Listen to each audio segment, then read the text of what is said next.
Hey guys, so this might be a long one, but I want to get this recorded before I start to lose the experience to not giving a shit anymore. But this is the story of how the lip herps have come to illuminate something major for me from my past that was influencing my present. And, you know, you have this story of your life, right? You've lived this story. And whether you realize it or not, it's all still there. Your whole lived experience is in you. And all of the experiences you had and all of the things that you took from that and things that you took and then decided you were not going to acknowledge. I'm sorry, this channel's like turning into a psychology channel. Well, it always has been. But I mean, more and more as I live this and understand it and then start to talk about it, and I'm like, dude, this is like a psychology book because it's what's actually happening.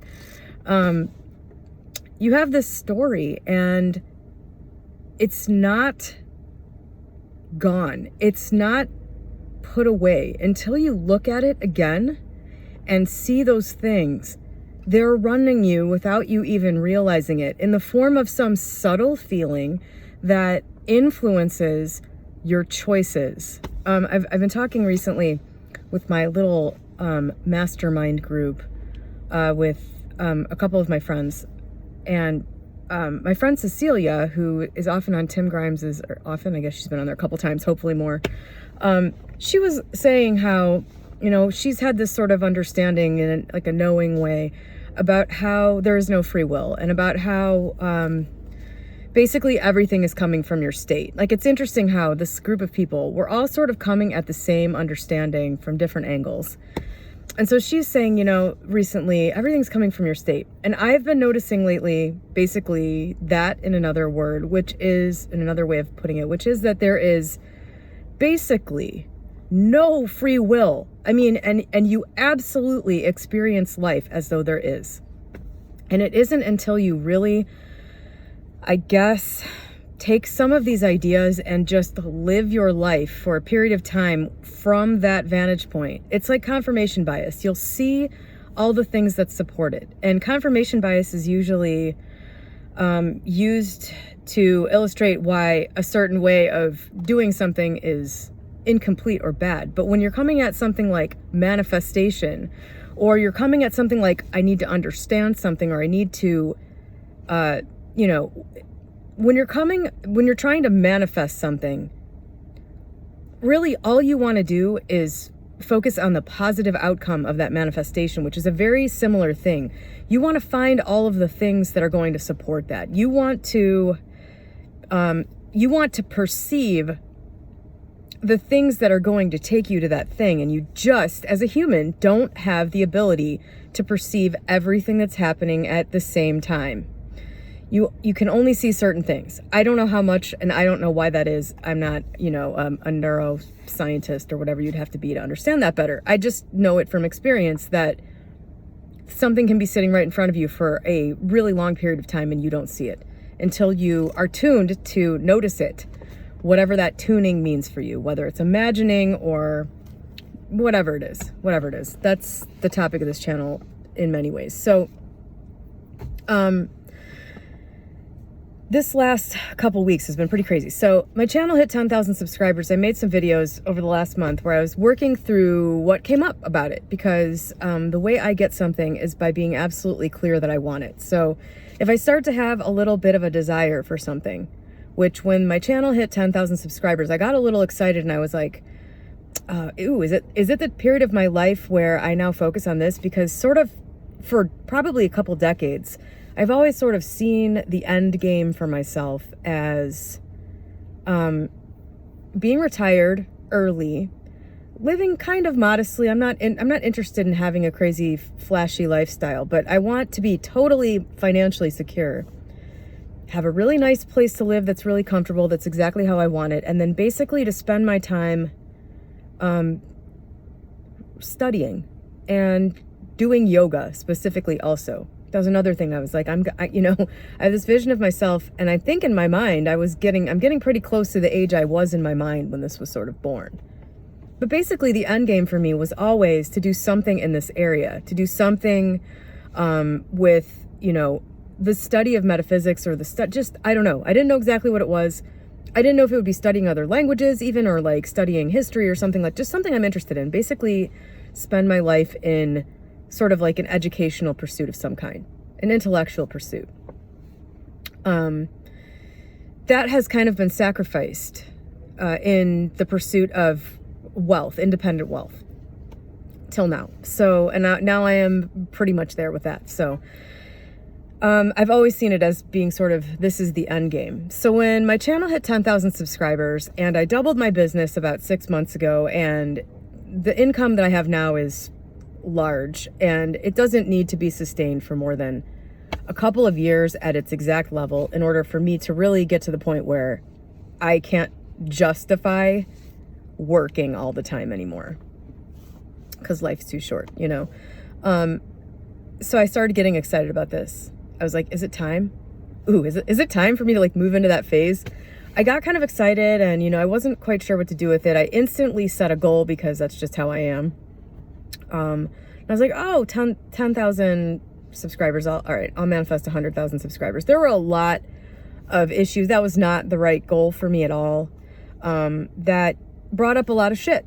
And so I'm sifting through all this shit and, you know, it's like, okay, well, I don't really want exposure. I don't really feel qualified. You know, I had all these like self-confidence things that popped up. A lot of that stuff was just stuff that I had to sort of have, you know, just sort of give myself a pep talk and just say, look, you're going to have to get over that. You know, this is just sort of like minor things. I'm just like, you're going to have to get over it. You're just going to have to start to think of yourself as having something to offer a little bit more. That's not a deep-seated problem for me that I need to like go spelunking and, you know, figure it out. That was just kind of like, look, you got to get over it. Okay. Sort of the parent me talked to the child me in a way that, you know, I may or may not have heard as a child and said, hey, look, you just got to go try. What are you going to do? You got to be willing to try and fail. You got to be willing to take some chances. You got to be blah, blah, blah. So that eliminated a whole bunch of this sort of feeling of resistance that had come up to the idea of anything happening in that area of my life. And some other things, you know, I made a big list. I sort of let this anxious, resistant feeling speak. I gave it a voice in the form of just sort of writing out what the feeling felt like to me and just letting it sort of flow. What is all this shit? And a few things came out, and some of them, I think the exposure thing was the biggest part, and that had a bunch of things in it. You know, I had some like thoughts about my childhood experiences that, you know, would influence that, and I talked a little bit about that, I think, at the end of one of the videos. And then I sort of just thought, okay, I've done this, I'm gonna let it sit for a minute.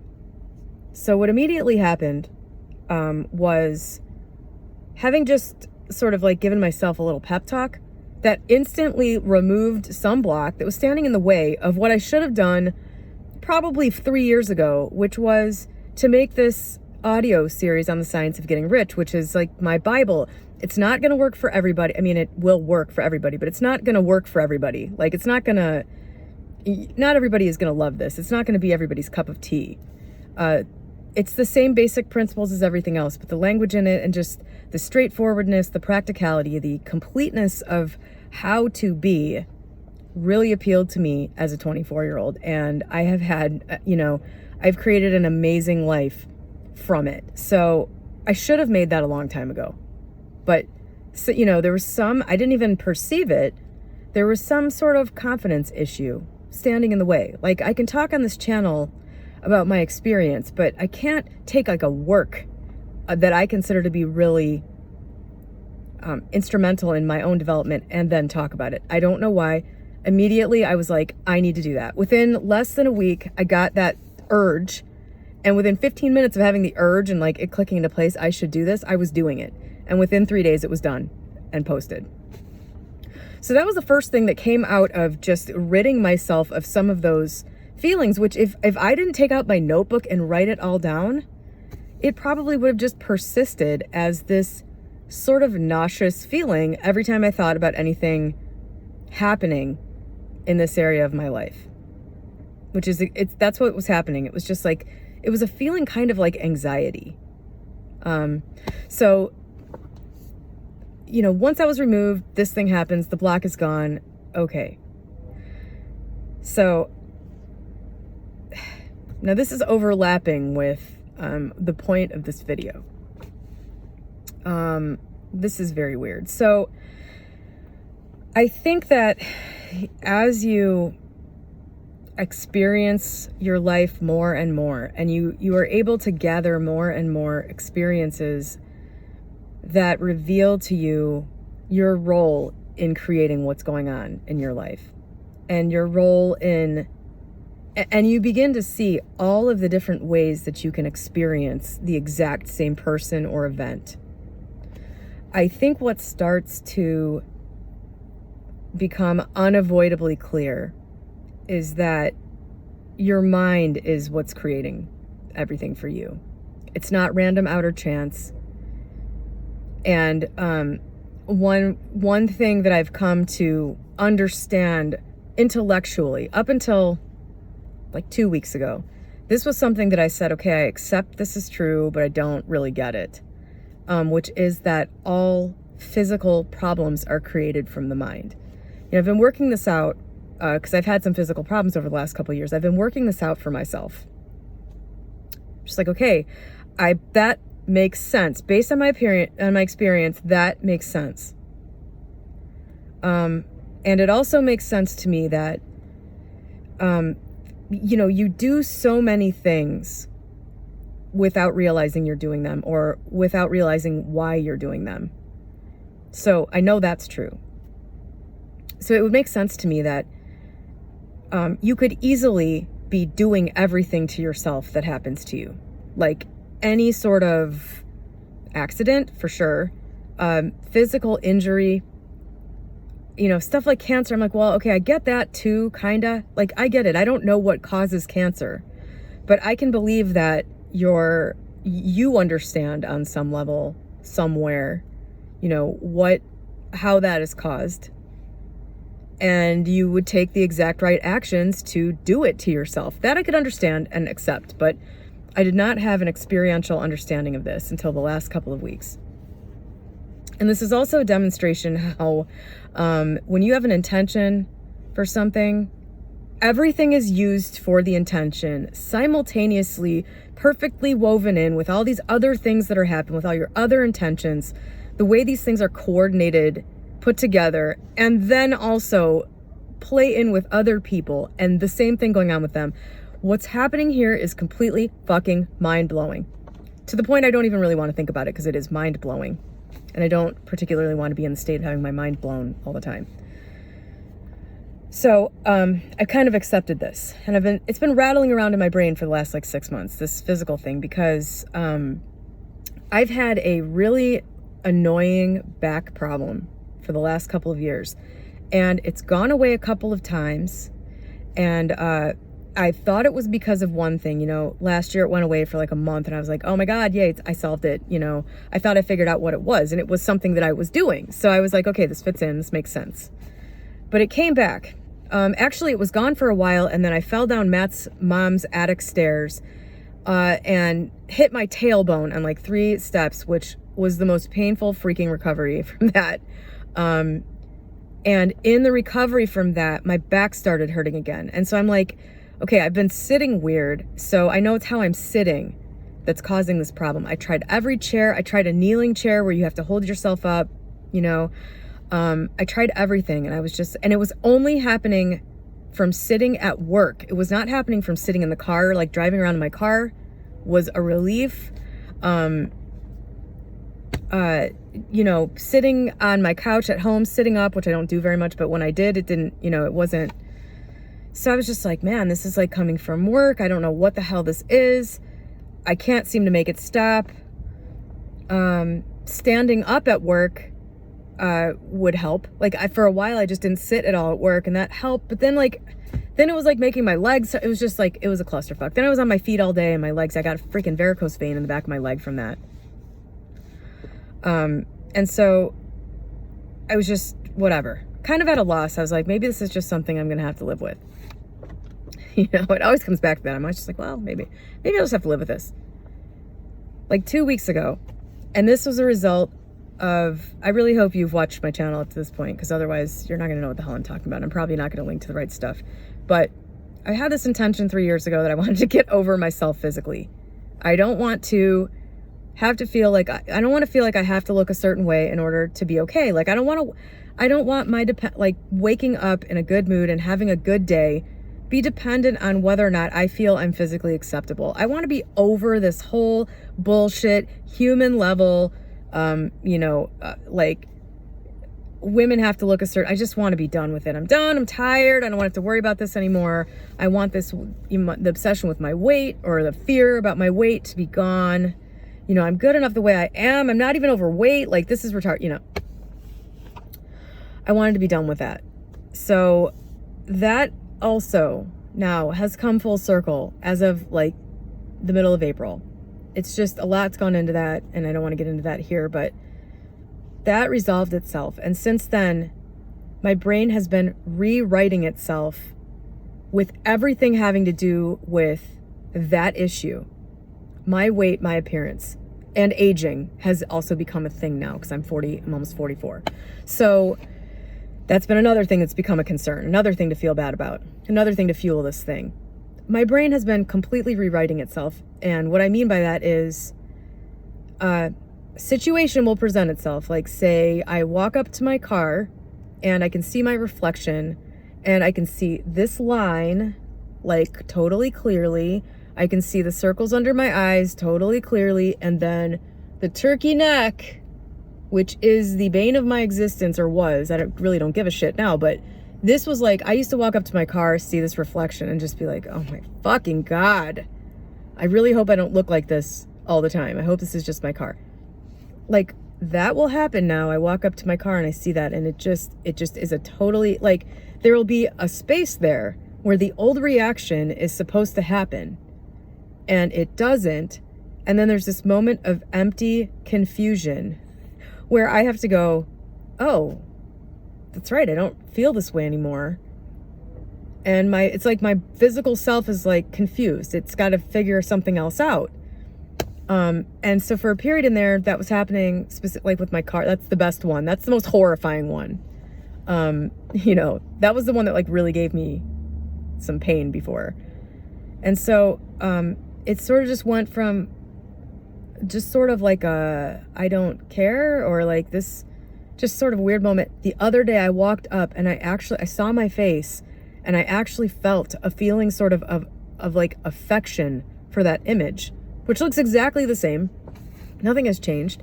I just saw a person there that has, you know, I don't know, the signs of aging that are on my face that I was seeing and interpreting one way are being interpreted a different way automatically. I'm not making this happen. It's not like a consolation prize. It's just changed because like the way I'm looking at it has changed. It's got different meaning for me. So obviously the thing I'm seeing and the way I'm experiencing it is just, it's automatically changing, but it's been noticeable because there are these moments where there was an intense feeling before that is like noticeably empty. When it comes up, it's clear that something is not happening that is supposed to be, because there's like a feeling like something bad's about to happen and then nothing does. It's really weird. Okay, sorry, I'm gonna have to learn how to splice this video. But anyway, so as this other intention is like finishing up, it's having these residual effects, right? Like I'm seeing my image in the car, it's changing. And I was thinking about my back pain, and I was like, something has to be causing this. I thought it was a herniated disc, and that was like sort of the assumption I was operating under. And I noticed it got a lot better when I would put like heat on it and stuff. And Matt's been saying, I think this is a muscle thing. I think this is a muscle thing for 3 years. And I was just like, well, okay, whatever. I don't know. I couldn't figure it out. He's like, you need to strengthen your back. He was like giving me, you know. So for whatever reason, I did a Google search like 2 weeks ago. And I was reading that lower back pain can be caused, like severe lower back pain can be caused by overactive ab muscles. And immediately I knew exactly what was going on. And I've done this for decades. I literally always am tensing my ab muscles if I'm over a certain weight, because all the weight I gain is like in the stomach right here. And it's like, if I get over like 135 pounds, I'm 5'3". The rest of me stays the same. My face doesn't get super fat. I just I gain it around my waist. And so I've developed this habit, and it is so like subconscious. It's so learned that like, it's just there. It's second nature. I just tense my stomach muscles all the time if anyone else is around, or if I even notice it. So like when I'm sitting in my car and I have a seatbelt on, I'm not doing it unless Matt's in the car with me or someone else is in the car with me, and then I do. But at work, where there are other people coming in and out of my office all day, when I'm sitting in my chair, I am just always like tensed up, like compacting myself because of this feeling like I am unacceptable the way that I am. So as the second I realized this, I was like, oh my God. Instantly, I like became aware, am I doing it right now? And I was. And then at work, I noticed over and over again, I'd be sitting there, my back would start to hurt, and I'd go, am I tensing my stomach muscles? And I was. So I just have to like relax them. I had to probably do this 500 times. Like become aware, and the awareness was pain. Pain is what alerted me. And then I would have to take that moment and just go, okay, like relax. Deep diaphragm breathing also helps to untense muscles in that area if they're like tensing and you don't mean for them to be. But this I was doing on purpose, not even aware of it. It just was such a habit. I just did it all the time. Did not even have to think about it. So I've had to relearn that. My back pain is completely gone. Completely gone. I can't believe it. And I also this was always on my left side, which, by the way, everybody was coming in to my office from my left. So I must have been doing it even more on that side somehow. I don't even know how you do that and how you more tense one side than the other. But it was coming from my left side, and it was also affecting my left knee. Oh my God, my knee was getting worse and worse. It's completely gone. It's taken it was obviously, after one day of this, it was pretty much not there.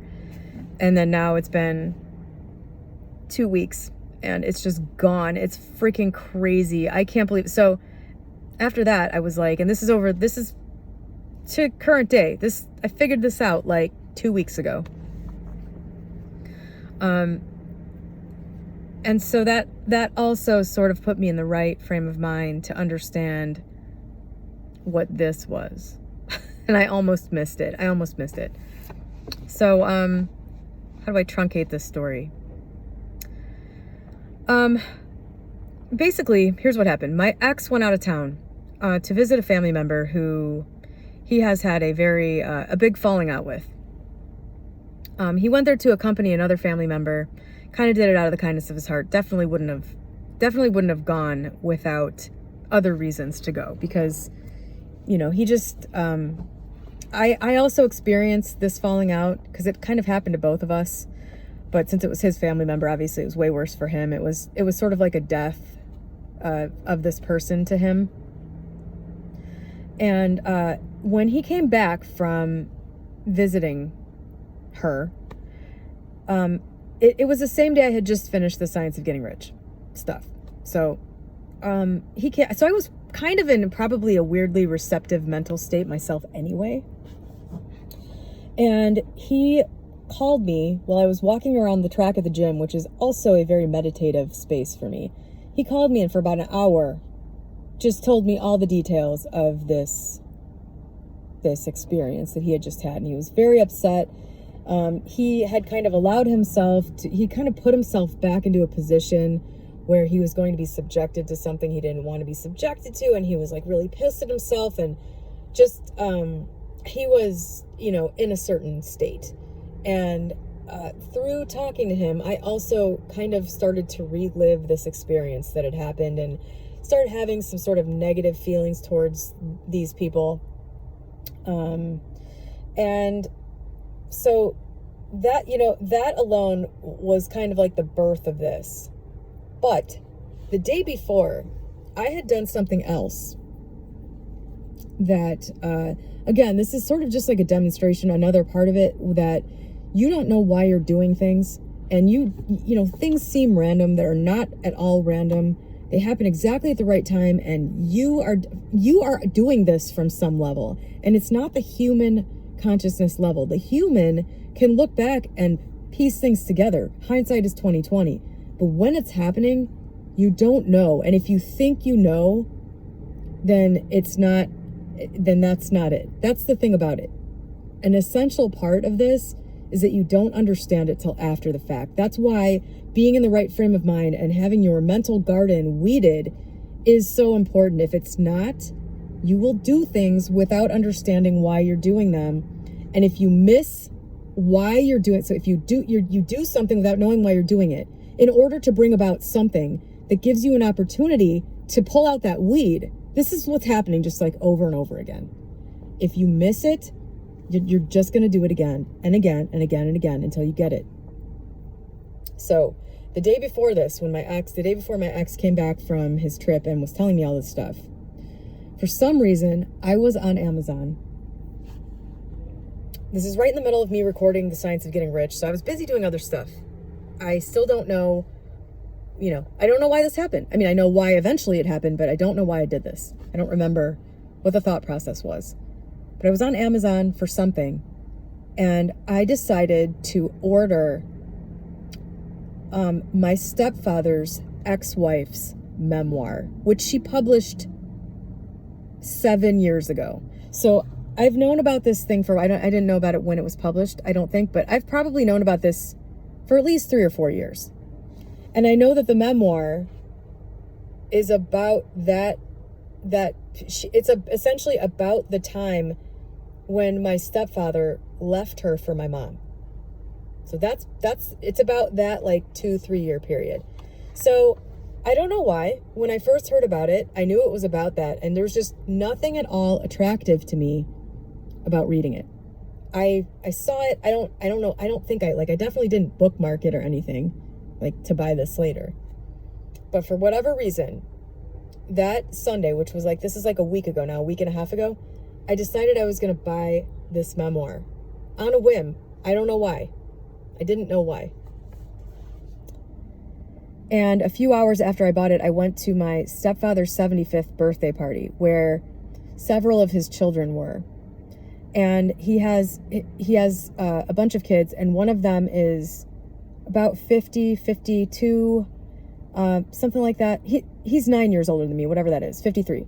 So he was there. He looks just like my stepfather. He talks just like my stepfather. He basically is a mini-me. And he's about the age, he's in the age range that my stepfather was during the time period of this memoir and when he first was a part of my life. And so it was really weird. Also, this is just occurring to me, actually. My stepbrother's behavior at this party was weird. He has a similar personality to my stepfather, but I've never really been around him when he was being kind of belligerent in the way that my stepfather has been to me. And I'm not afraid of him. Matt was sitting right next to me. Matt could basically kick anyone in the world's ass. And it's not even like my stepbrother was coming at me or anything. He wasn't, actually.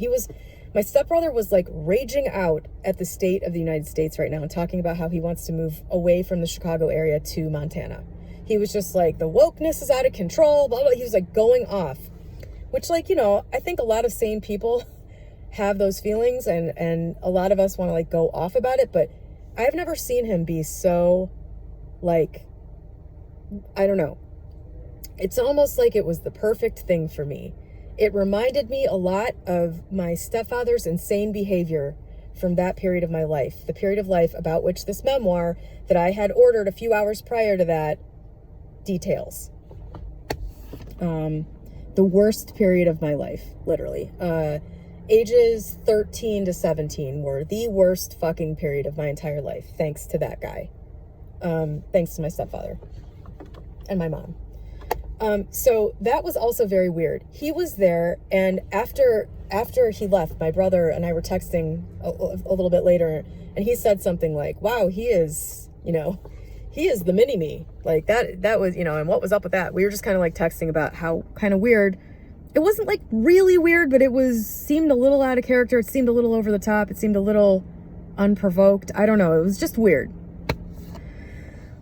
So next day, my ex comes home, calls me. I'm at the gym, finished the Science of Getting Rich. He's talking about this thing. I'm sort of just setting the environment here for all this. The next day, Tuesday, my ex came to work. We're working, and he gets sick in the middle of the day. He just started feeling really sick. And I'm like, this is from the experience you just had, obviously. Like, this has affected you. So he went home, went to bed, and he was sick for the next, 36 hours. He had 101-degree fever. He was sweating through, he got sick. And that also caused him to miss Wednesday at work, which was just happened to be the biggest shipment of raw materials I have ever gotten into my business. It was just a huge amount of stuff. So my ex and I were supposed to process this whole thing together. I was like, it's cool, stay home, you're sick, I definitely don't want you at work. Matt will help me. So Matt did. He saved the day. Matt and I worked on this together, got it all done. It took all day. It was extremely physical in nature. So I was just sort of like, at the end of Wednesday, Matt was like, you're not looking too good. And I was like, man, I hope I didn't, get sick. I hope I'm not getting sick. I don't feel too great. I'm just going to go home. I went home a couple hours earlier than I normally would have. I get home. There's an Amazon box. It's the memoir. And I'm like, ooh, I'm going to read this. This is perfect. I'm tired. I just want to lay down. I just want to chill. I don't really feel like watching TV. I'm going to read this. So, okay.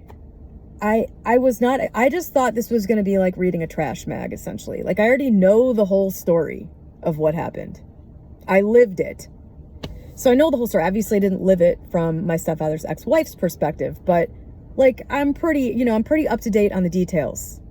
It just so happens that my aunt who introduced me to many of the things having to do with this whole manifestation area, she happened to be married to the brother of my stepfather's ex-wife at the time this was all going down. So my stepfather's ex-wife was my manifestation aunt's sister-in-law as all this is going down. So we've got 3 perspectives here. 4, really. We got my perspective on this situation, my mom. I'm hearing things through my mom. My aunt is sort of in between everybody, hearing everybody's side of the story. And now I have this memoir, right? And this is ancient history, by the way. This is 30 years ago. And my mom and my stepfather are still married. So there's that, at least, to redeem the whole thing. And they seem happy. This memoir, as far as I could tell, and verified through my aunt, who I'm furiously texting through this whole book as I'm reading it, because I was just, it's 200 pages long. I'm just skimming from incident to incident to incident that involves people I know. This memoir is a work of fiction, largely. And it's weird. It's certain events are reversed in their order, and I didn't understand why. I'm like, this story would be so much worse if you had just told the truth about these 2 things. And then there was other stuff, she talked about my mom's house in this really negative way, which is weird because my mom's house is awesome and I grew up in it, and it was, one of the things I loved the best was the house. And I guess, I don't know, I don't know why that really offended, because my mom's house is her pride and joy. So it's somebody's attacking my mom in an unfair way. And I felt this feeling I wanted to defend her.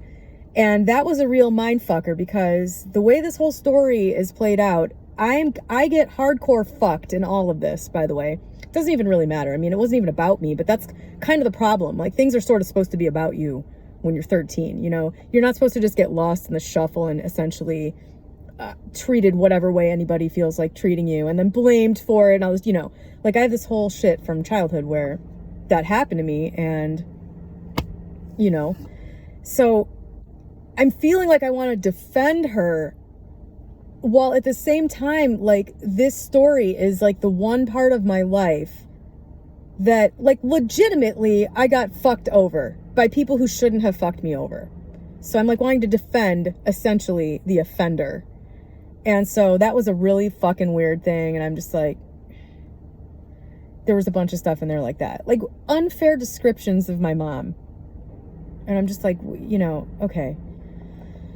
This was such a mindfucker reading this book, because, and I'm feeling sympathy for my stepfather's ex-wife, in a way that I never have before. I'm like, wow, I'm at the age these people were when this was going down. They were in their mid-40s. I'm just like, shit, she got left with like a bunch of kids, and, wow, like this was so scarring that she needed to write about it 25 years after it happened. She wrote this memoir, and she's still so like hurt over it and feels so small about it that she had to embellish it and like add things to it that weren't there and twist it around to kind of like be the hero in her own story. I get that, but wow, that's like so sad that that's still there after 25 years and everything. Meanwhile, I'm just like sort of whatever.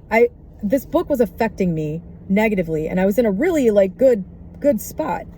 And I was like, all right, well, I'm not really sure why I subjected myself to this right now. I'm going to stop, whatever. I finished it. That was it. I didn't really even think about it. The next day I came to work, it was Thursday. So today it's Wednesday of the next week. So last Thursday I come to work. My ex is miraculously better. He like sweated through all of his shit and was like, I feel way better. On Thursday, he shows up to work. Midway through the day, he's like, fuck, I think I'm getting a cold sore. And right when he said that, I'm like, so am I. And in the exact same place. I was like, how weird is that? Why are we getting a cold sore at the same time? And he's like, oh, maybe it's environmental. So yeah, I was like, I was like, maybe he had some kind of a bug and I caught it and I just didn't get as sick as him. I didn't really feel that great yesterday. I didn't, maybe that's what it is. And now it's just producing this outer symptom of cold sore, and it's just like a virus or something. So that was kind of where I left it. I'm like, fuck, I'm getting another cold sore. And prior to November of last year, I never freaking had one of these as far as I know. Certainly not like these big gross things that have happened since November. I've had 4 of them, and they're like really big, really painful. This is the most painful thing I've ever had on my face in my life. Which is sort of tracks when I get to the cause. So I'm just like, what the fuck? So I spent a couple days in there. I'm like, why am I getting cold sores like this? What is going on? Like, is this hormonal? Is this because like I'm hitting the change of life? And now apparently that's something that can cause you to get cold sores, even if you never really had them. As far as I know, I never had cold sores in my life. And so I was just like, well, fuck, I don't know what to do. I thought in November it was because I was using tretinoin, which is like a skin, it's like a peel sort of. And that could cause them to happen. I'm like looking at all the outer causes that this could be, right? Hormonal being an outer cause outside of the mind. And I didn't really start to think about what this really meant all the way until Sunday, a couple days ago. My ex was at work and I was like, it's really weird that we got a cold sore at the same time. I started thinking about that and I was just like, what if this is a mental cause? What were we both, why would we both get a cold? And I'm like, okay, he was talking about this thing with his sister. He was talking about this event that went down. And I was there for it, and it affected me too, to a lesser degree. We were talking about that. I was reliving it a little bit. He was reliving it a lot. It's got to be that. And so I was just like, why would we get a cold sore from this? We're like kind of like fleshing this out. What could be the cause of this? And then I remembered as we're talking about this, I'm like, wait a minute. I read that memoir on Wednesday night, because I was thinking, this doesn't make sense. It makes sense for him to have gotten this thing from that, but not me, because I didn't experience it to the same degree. And I have largely, almost entirely, let go of any negative emotions that I have towards those people, because they're not really in my life anymore. My ex and I aren't still together, so it's not like I'm related to them. It's not like I have to see them ever. It wasn't that big of a fucking deal, you know, at the end of the day. What ended up actually playing out, it didn't make sense that it would affect me the same way. It makes total sense that it would affect him deeply, because it changed how he felt about his sister. It changed how he felt about a lot of things having to do with that, and about himself in relation to it. And I was like, I read that memoir the night before that. It's got to be from that, because that stirred up a whole bunch of shit. And I was looking online, like, what's the cause of cold sores? And, you know, herpes, which is what a cold sore is something that lies dormant in your body until it just seemingly randomly shows up. Seemingly randomly just, like, gets dredged up from the depths. And I was like, oh, holy shit. This is, like, from me dredging all this shit up. I had a lot of feelings last night about this. A lot of, like, weird, I kind of relived it. I was sort of pissed about it. I also felt weirdly, like, defensive about my mom, and I felt, like, sort of pity and compassion for my stepfather's ex at the same time that she's insulting my mom and lying about my mom. It was just such a clusterfuck of emotions. So once I figured this out, I called Matt, and I'm like, Matt, we got to go to Texas Roadhouse. I need a meal. I need a real meal, and I need to talk to you about this. So for, like, the rest of that day, which is probably maybe 6 hours, on and off, I was just, like, going through this in my mind. What is this? There's something here, and I missed it. There was something I was supposed to get out of that experience, reading that memoir and having all those feelings. The fact that those feelings all exist is an indicator of something. And I just said, I don't feel like feeling this way. And I shut the book, and I turned my attention back to the rest of my life. I didn't go there. And boom, the next day, here's this. So I'm working all this out with Matt, and I'm thinking, and I was I'm trying to figure out this cold sore. I'm like, what do I feel about cold sores? What does this make me feel every time I have one of these? And the answer is simply shame. I'm disgusting. This is gross. I said in my other video where I have these are gross, this is disgusting. And I'm putting myself out here with this on my face, even though it's gross, because I really have to talk about this, even though I'm ashamed of it. I'm like, shame. And then I realized that I have always felt, and this book dredged up for me, I have always felt a horrible sense of shame about being associated with any of the events that went down during that time. I don't know whether they were right or wrong, and I don't really care. I no longer am, like, currently pissed at anybody having, I have a good relationship with my mom and stepfather. They don't bother me. They don't dredge up any of this for me at this point. They're old now, and this was 30 years ago. But when I think about them at the time, I want to strangle them both. But it's not about, it's not about them. It's not about them. Those feelings are about myself, and they're about what went down in that time. There was a sense of shame. There was a sense of like I was associated, like I was an extension of that. And so, like, I've always felt sort of ashamed towards my step siblings, whose father was an equal part of this. I don't know why. I've always just kind of felt like your dad left your mom for my mom. And, so this is actually kind of true. I totally get it if you hate me or if you hate her. But I took that, like, that's all fine and good. And they can, if they want to hate me, that's fine. And they have a right to their feelings and all of that. But that's not me. That's not about me. None of it was about me. This is the thing that I did not get at the time and have carried with ever since by not re-examining it from this perspective, from an adult perspective, somebody who can understand. So this whole time, And this relates back to all of the intentions about this channel, all of my issues about my worth and my body. It's all tied in there with this fucking feeling of shame. Like, I am marred in a way. Like, I am shameful. And not only that, I don't want to throw my living relatives under the bus, so I don't want to go too into this. But upon allowing myself to spend some time just mentally in the area of this period of my life from like 13 till I got my driver's license, whenever that was, and was able to get the fuck out of there every day, I was subjected to a lot of things that I can't fucking believe. Like, looking at the people that I know now, I'm just like, were you insane? Like, what were you thinking? What were you thinking with the timing? What were you thinking with these actions? What were you thinking with your decisions regarding children that had no say? What were you thinking pretending to have a discussion where you gave a shit about what someone felt, when really it was just you telling them how it was going to be? Their feelings didn't matter. You know, what were you fucking thinking?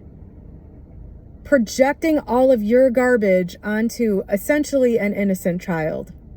What were you fucking thinking? And I know what it is. You know, I know from an adult perspective, I can look at what people in their mid-40s who would take those actions. I can look at what their mentality must have been. It's pretty fucking obvious. It's pretty obvious, right? If it's not, sorry, I don't want to go into it, but I get it. I get the desperation and the unresolved personal problems and the attempt to solve things in the 3D external instead of dealing with yourself. I get all of that intimately.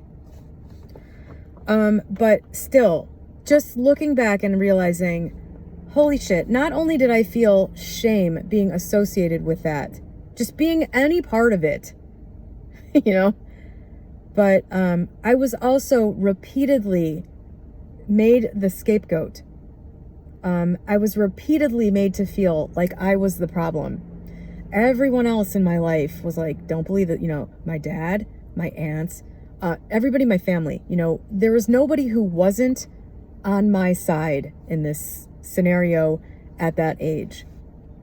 But yet I still experienced it. I still didn't have enough life experience to know that what was being said to me wasn't true. I knew it on some level. It was outrageous, you know, and, you know, I was old enough and, you know, I don't know, intelligent enough, I guess, at that age to know it wasn't fair, to know that it wasn't, you know, what should be happening. But at the same time, you know, when people tell you things about yourself when you're that age, it's really hard for it not to take a hold in some way or another, especially when it's said repeatedly or said when emotions are running high. And I just realized, you know, at the time I kind of like, I knew it wasn't true. I never allowed myself to be, you know, mad amazingly. I just want to like give that myself at that age a fucking trophy for surviving that, you know. I think I had just kind of left it there because once I left that situation, which I did as soon as I fucking could, I think I made peace with it. You know, I was just like, you know, even at like age 18 or whatever, I already was in a place where I could sort of reason this stuff out. And it's just like, look, they were coming from a place of desperation. You know, at the time I was like, I know what's going on here. And so that's okay. I'm not going to carry this with me. I'm not going to hold a grudge. I'm not going to, and I didn't. I legitimately forgave them in that I knew they couldn't do any better than they did. And I just focused my life elsewhere. I just got on with my life doing other things. But I didn't realize that picture of myself that was constantly being given to me had really kind of taken a hold. And it's formed me, and it's been a part of me my whole life. And if you have to boil it down to one word, it's shame. Apparently that was a multifaceted thing. It wasn't just that I was ashamed to be associated with that from other people's perspectives. You know, it's that I was also made to feel shame about who I was and how I was and my reactions to things and, you know, what I was or was not willing to accept. And so that is how I came to that, all from a fucking cold sore that I feel ashamed to have on my face. You may think that that is a long, circuitous route to get there, and you would be right about that. However, if something like this is in there and it's a part of you still, I promise it is a part of the 3D mosaic that you have created. It's in there. It's blocking you from doing something. It's shaping all your decisions, your actions. If something like that is in there, especially from that long ago, I mean, I'm hoping that by making this channel and by being so overly personal about it and admitting things and showing up with a cold sore on my face, I'm hoping that I am doing a decent job illustrating, demonstrating how this stuff works, A, and is resolved, B.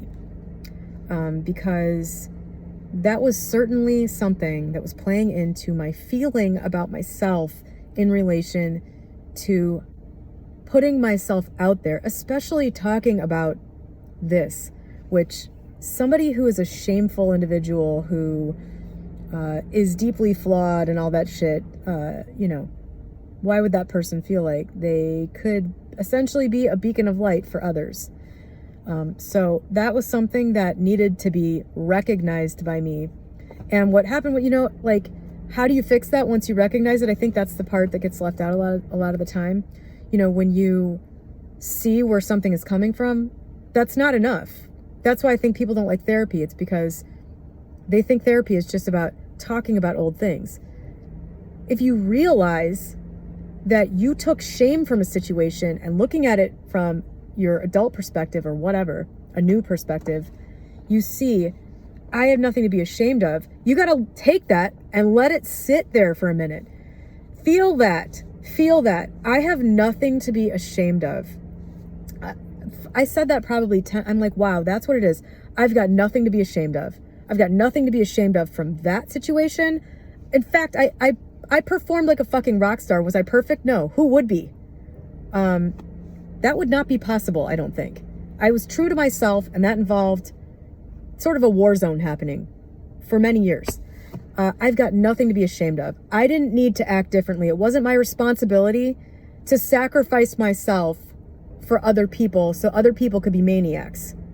I did nothing wrong. I didn't, you know, I've got nothing to be ashamed of. I never have. I've got nothing to be ashamed of. I got nothing to be ashamed of now. I just had to kind of like sit there and think about it and let that get in there.